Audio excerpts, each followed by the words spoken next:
আসলে 17 বছর আমি ঠিক মতো বাড়িতে থাকতে পারিনি।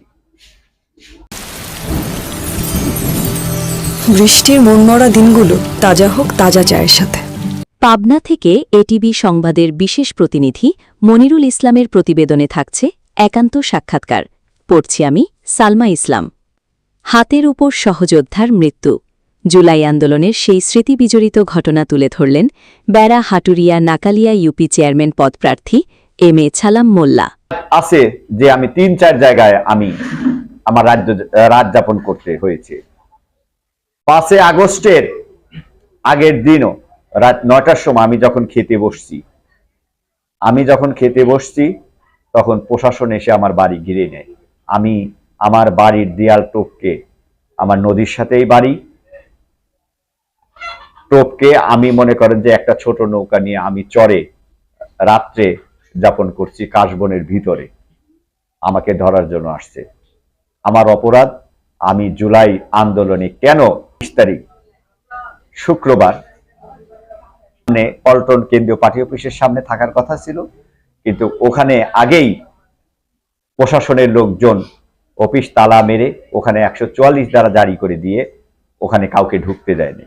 আমরা নামাজ পড়ে তখন আমরা অবস্থান নিলাম সেগুন বাগিচার যে স্কুল আছে, স্কুলের অপোজিটে হোটেল 71-এর একটু সামনে, পুরানা পল্টনের মাঝামাঝি। পুলিশ গুলি বর্ষণ করে আমাদের উদ্দেশ্য করে, আমরাও ইট পাটকেল মারি, ওখানে অগ্নিসংযোগ হয়। এক পর্যায়ে দেখি একটা হেলিকপ্টার আসলো, হেলিকপ্টারে দেখি যে র্যাব সেই মেশিন গান ফিট করে আমরা যে আন্দোলন করতেছি সেই বরাবর চলে আসলো। ওখান থেকে আমাদের উদ্দেশ্য থেকে গুলি ছড়ে। আমার সাথে এক সহযোদ্ধা ছিল, সেই সহযোদ্ধার সরাসরি মাথায় গুলি লেগে সে ওখানে পড়ে যায়। তখন আমি আমার যে সহযোদ্ধা তাকে আমি পানি খাওয়াতে যাই, কিন্তু পানি খাওয়ানোর আগেই তার জানটা বের হয়ে যায়। রিক্সা ডেকে যখন আমি লাশটা উঠবো তখন আবার আমাকে উদ্দেশ্য করে গুলি ছড়ে। তখন আমি লাশটাও আনতে পারিনি।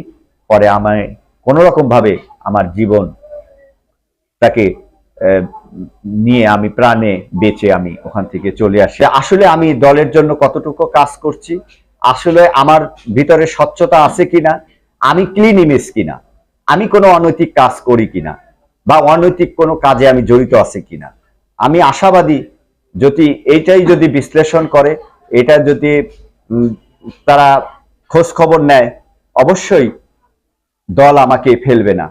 আমি চাই, দুর্দিনে আমি ছিলাম, দলের সাথে ছিলাম, এখন সুদিন আসছে, এখন আমি এই সুদিনে থেকে আমি জনগণের পাশে থেকে জনগণের কাজ করতে চাই, সমাজকে উন্নয়ন করতে চাই, আমার এলাকাকে মাদক সন্ত্রাস মুক্ত ইউনিয়ন গড়ে তুলতে চাই। পাবনা জেলার বেড়া উপজেলার 1 নং হাটুরিয়া নাকালিয়া ইউনিয়ন, এই ইউনিয়নকে আমি মাদক সন্ত্রাস চাঁদাবাজ মুক্ত করতে চাই। আসলে চেয়ারম্যান বিষয়টা যেটা আপনারা বললেন, যারা বিগত দিনে চেয়ারম্যান হয়েছে তারা চেয়ারম্যান হওয়ার পরে আর এলাকার কোনো উন্নয়ন করে নাই, তারা নিজেরাই লুটপাট করে সব খেয়েছে। আমি রাজনীতি করি দেশের স্বার্থে, জনগণের স্বার্থে, এলাকার স্বার্থে। আমি চেয়ারম্যান হলে আমি এলাকার উন্নয়ন করব। চেয়ারম্যান হওয়ার উদ্দেশ্য একটাই, জনগণের খেদমত করা, জনগণের সেবা করা, আমার লক্ষ্য, আমার উদ্দেশ্য।